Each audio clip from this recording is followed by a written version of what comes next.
خوش آمدید۔ چلیے آج پردہ اٹھاتے ہیں اردو شاعری کے فنی ڈھانچے کے ان رازوں سے، یعنی وہ بلو پرنٹ جس پر شاعری کی پوری خوبصورت عمارت کھڑی ہوتی ہے۔ آئیے مل کر اس دلچسپ سفر پر چلتے ہیں۔ تو کبھی سوچا ہے کہ آخر شاعری سننے میں اتنی سریلی، بالکل موسیقی جیسی کیوں لگتی ہے؟ آئیے اسی سوال سے آج کی گفتگو کا آغاز کرتے ہیں۔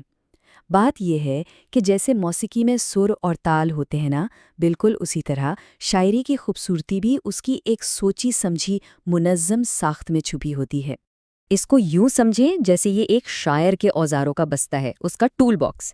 ہم ایک ایک کر کے ان تمام بنیادی اجزاء پر نظر ڈالیں گے جو کسی بھی نظم یا غزل کو اس کی منفرد پہچان دیتے ہیں۔ کسی بھی عمارت کی طرح شاعری کی بھی ایک بنیاد ہوتی ہے۔ کوئی بھی نظم بنانے سے پہلے ایک نقشے کی ضرورت ہوتی ہے، اور یہ تین عناصر یعنی شعر، بحر اور وزن شاعری کو اس کا بنیادی آہنگ اور ساخت فراہم کرتے ہیں۔ تو سب سے پہلی اور سب سے اہم چیز ہے شعر۔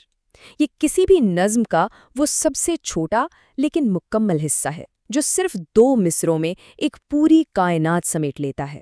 ہر شعر اپنے آپ میں ایک مکمل دنیا ہوتا ہے۔ اب آتی ہے بحر۔ بحر کو نظم کی دل کی دھڑکن یا موسیقی کا پیمانہ سمجھنے۔ یہ وہ اندیکھی لے ہے جو تمام اشعار کو ایک لڑی میں پروتی ہے اور اس بات کو یقینی بناتی ہے کہ شروع سے آخر تک ایک مستقل روانی اور آہنگ بنا رہے۔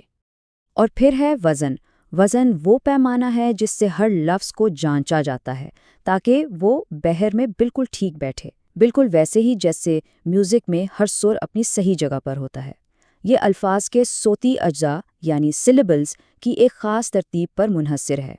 تو بنیاد تو ہم نے رکھ دی، اب وقت ہے اس عمارت میں روح پھونکنے کا۔ آئیے اب ان عناصر کی طرف بڑھتے ہیں جو شاعری کو اس کی یادگار نغمگی عطا کرتے ہیں۔ یہ وہ اوزار ہیں جن سے شاعری میں اصل موسیقی پیدا ہوتی ہے۔ اچھا، شاعری میں موسیقی پیدا کرنے والے 2 سب سے اہم عناصر ہیں قافیہ اور ردیف۔ قافیہ وہ ہم آواز الفاظ ہیں جو ردیف سے ٹھیک پہلے آتے ہیں، جیسے قرار، بہار یا یار، جبکہ ردیف وہ لفظ یا الفاظ ہیں جو ہر شعر کے دوسرے مصرے میں قافیے کے بعد بالکل ویسے کے ویسے دہرائے جاتے ہیں۔ مثال کے طور پر دل ناداں تجھے ہوا کیا ہے، آخر اس درد کی دوا کیا ہے۔ یہاں ہوا اور دوا قافیے ہیں اور کیا ہے ردیف ہے۔ اب جب کہ ہم ان اوزاروں کو سمجھ چکے ہیں، آئیے دیکھتے ہیں کہ اردو کی سب سے مشہور شعری صنف یعنی غزل کی تعمیر میں انہیں کیسے استعمال کیا جاتا ہے اور ایک شاہکار کیسے تخلیق ہوتا ہے۔ آئیے غزل بنانے کے اس عمل کو مرحلہ وار دیکھتے ہیں۔ اس سے صاف ظاہر ہوتا ہے کہ اب تک سیکھا گیا ہر عنصر کس طرح ایک خاص ترتیب میں مل کر ایک مکمل ڈھانچہ بناتا ہے۔ شاعر پہلے ایک خیال سوچتا ہے، پھر اس کے لیے ایک بحر منتخب کرتا ہے اور پھر قافیے اور ردیف کی بنیاد رکھتا ہے جس پر پوری غزل تعمیر ہوتی ہے۔ غزل کی عمارت تو کھڑی ہو گئی، لیکن اس میں ایک شاندار دروازہ اور ایک شناختی تختی بھی ہوتی ہے، یعنی غزل کا ایک خاص آغاز اور اختتام ہوتا ہے جو اس کے شاندار داخلے اور شاعر کے دستخط کی طرح کام کرتے ہیں۔ مطلع اور مقطع میں فرق سمجھنا بہت آسان ہے۔ مطلع غزل کا پہلا شعر ہے اور اس کی خاص بات یہ ہے کہ اس کے دونوں مصروں میں قافیہ اور ردیف کی پابندی کی جاتی ہے۔ یہ غزل کا موڈ سیٹ کرتا ہے، جبکہ مقطع غزل کا آخری شعر ہوتا ہے جہاں شاعر اپنا تخلص یعنی اپنا کلمی نام استعمال کر کے غزل پر اپنے دستخط ثبت کرتا ہے۔